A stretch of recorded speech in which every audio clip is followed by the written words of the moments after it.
Welcome बच्चों। आज हम लोग बट्टे के दूसरे अध्याय में उपस्थित हैं, दूसरे वीडियो में। आज हम लोग बट्टे में देखेंगे जब अंकित मूल्य से आपको क्रय मूल्य ज्ञात करना हो। इसमें भी आपका इसमें क्रमिक बट्टा ना देकर आपका बट्टा भी यह दिया रहेगा और साथ साथ में यह बताया जाएगा कि नहीं उस वस्तु को बेचने पर दुकानदार को कुल कितने % लाभ हो रहा है, तो उसका लाभ काटने के बाद ही उस वस्तु का क्रय मूल्य उस दुकानदार को क्या पड़ेगा। ऐसे क्वेश्चन को हम देखेंगे, ठीक है। तो ऐसे क्वेश्चनों में आप थोड़ा सा देख लीजिए। कह रहा है कि यदि किसी वस्तु का अंकित मूल्य 600 है, ठीक है, और वह विक्रेता को 20% का बट्टा देता है, अर्थात इसे आप छूट भी कर सकते हैं, डिस्काउंट, ठीक है। क्योंकि बट्टे का इंग्लिश यदि हम वर्ड देखें तो डिस्काउंट, डिस्काउंट में हम लोग सीधे सीधे जानते हैं छूट से मतलब होता है, ठीक है। बट्टे को भी शाब्दिक अर्थ देखें तो इसका मतलब एक प्रकार का छूट ही होता है आपका, ठीक है। तो इस तरह करा कि दुकानदार जो है एक वस्तु का जो अंकित मूल्य 600 है उसे 20% का बट्टा देता है, फिर भी उसे उस वस्तु को बेचने पर 20% का लाभ प्राप्त करता है। तो बताना है कि उस वस्तु का क्रय मूल्य क्या था, अर्थात उस वस्तु को दुकानदार ने कितने रुपए में खरीदा था, ताकि वह 20% बट्टा देने के बावजूद भी 20% का लाभ प्राप्त कर रहा है। जैसे देखिए, आप लोग मार्केट जाते होंगे, यदि कोई वस्तु खरीदते हैं तो दुकानदार, जैसे एक जूते के यदि हम एग्जांपल ले लें तो आप जाते होंगे दुकान शोरूम पे, आप लोग दुकान जूतों के, तो वहाँ पर जब जूता लेते होंगे तो आपको दुकानदार जो है उस पर 10% 20% का छूट देता होगा, ठीक है। तो उस छूट के बावजूद भी देखिए दुकानदार को 10% 20% 50% का लाभ जरूर होता है। तो उसी तरह के क्वेश्चन है कि हमारा भी कि एक वस्तु मान लीजिए, एक जूता ही मान लीजिए, एक जूता है जो 600 रुपये का है। अब हम गए जूता लेने, तो इस पर यह जो दुकानदार है हमें 20% का छूट दे रहा है। 20% छूट देने के बावजूद भी दुकानदार को 20% का लाभ होता है। तो बताना है कि उस जूते को इस दुकानदार ने कितने रुपए में क्रय किया था, ठीक है। तो यहाँ से लिखेंगे, फार्मूला देख लीजिए। फार्मूला का एक ट्रिक ही इसको मान लीजिए, बस फार्मूले के माध्यम से हम लोग हल करेंगे। तो वस्तु का क्रय मूल्य हो जाएगा, वस्तु का क्रय मूल्य। तो इसके लिए आप क्या करिएगा, वस्तु का क्रय मूल्य बराबर आपका हो जाएगा अंकित मूल्य, अंकित मूल्य।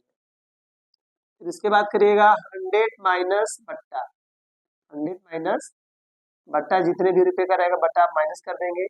नीचे आ जाएंगे 100 प्लस लाभ या हानि। यदि लाभ होगा तो प्लस करिएगा, यदि हानि होगी तो हम क्या कर देंगे, माइनस कर देंगे, ठीक है। लाभ या हानि,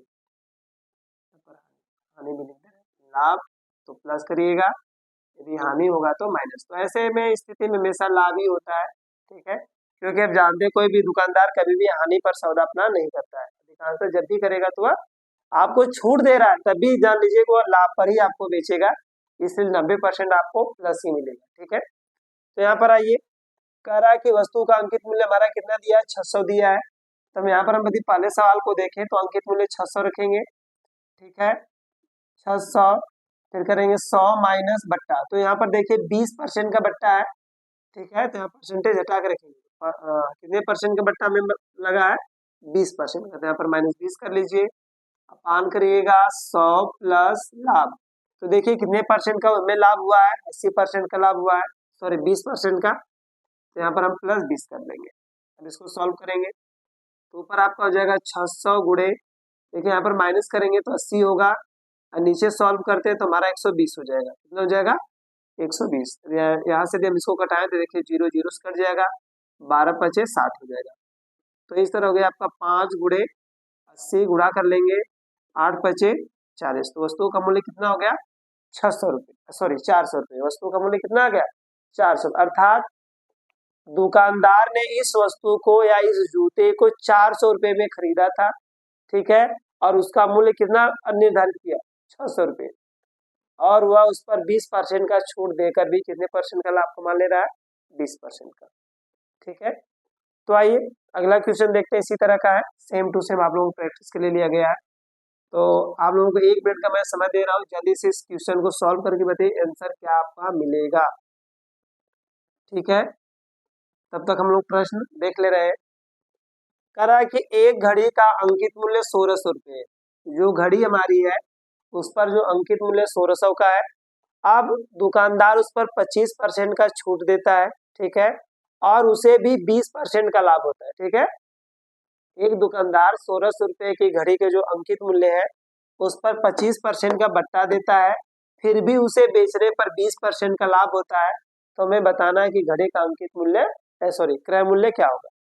तो घड़ी का क्रय मूल्य क्या हो जाएगा, क्रय मूल्य अंकित मूल्य, तो अंकित मूल्य देखिए हमारा कितना है 1600 हो जाएगा। 1600 ब्रैकेट में आएंगे 100 माइनस छूट, छूट हमारे कितने की है 25% की है, तो हम छूट माइनस कर देंगे 25%, बटे में आएंगे 100 प्लस लाभ होगा, तो लाभ देखेंगे तो यहाँ पर भी हमें लाभ कितने का है 20% का है, तो यहाँ पर हम प्लस 20 कर देंगे।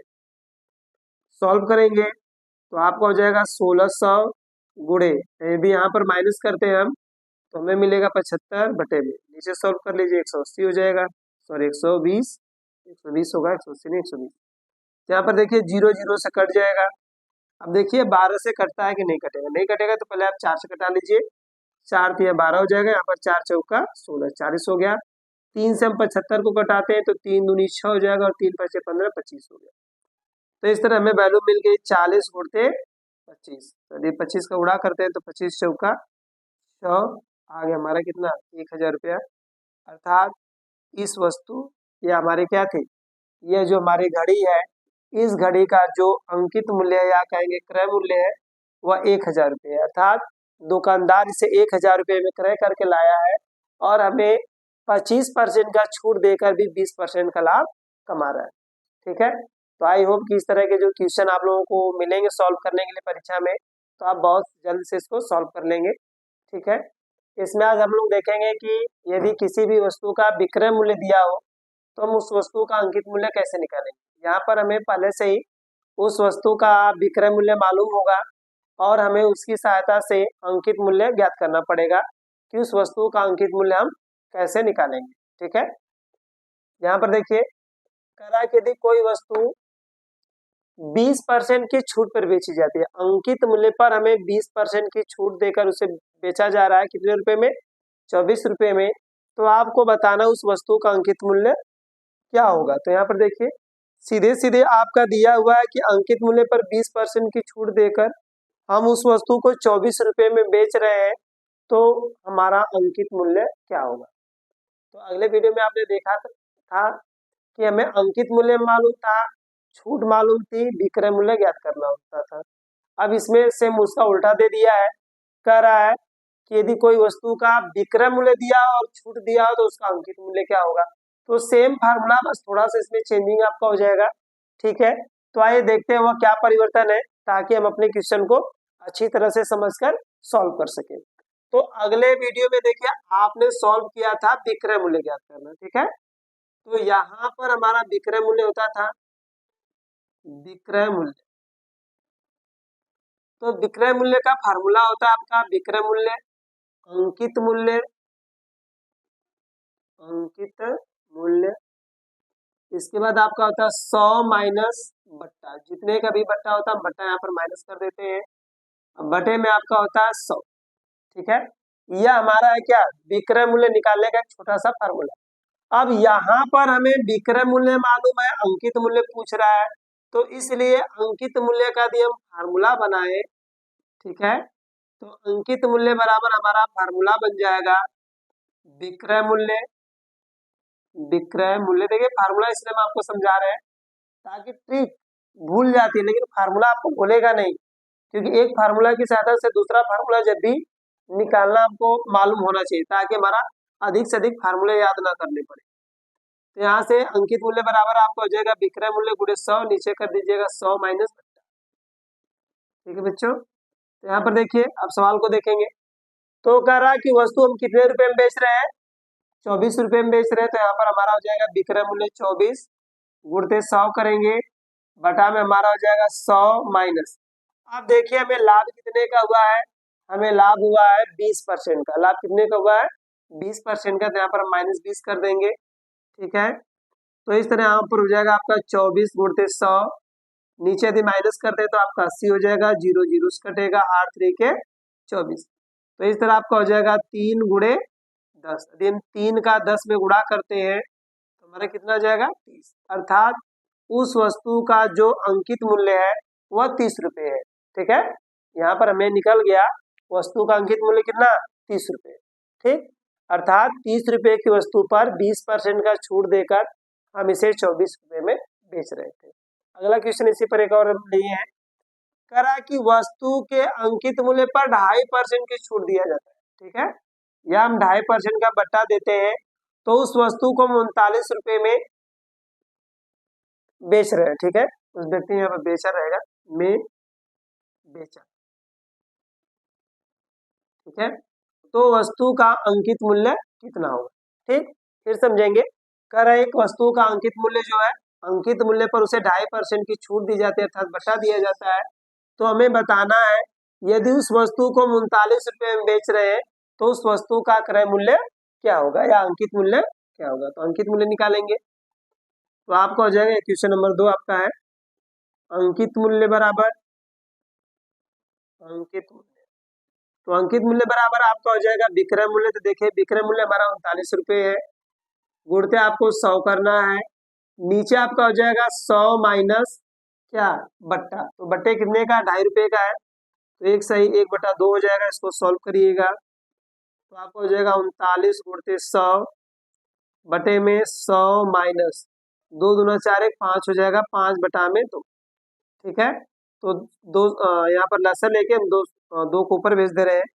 यहाँ पर हमारा हो जाएगा 39 गुणते 100 बटे में देखिए 2 का इसमें गुणा करेंगे तो आपका हो जाएगा 200 माइनस 5 पूरे 1/2। अब ये 2 हमारा कहाँ चला जाएगा, ऊपर चला जाएगा।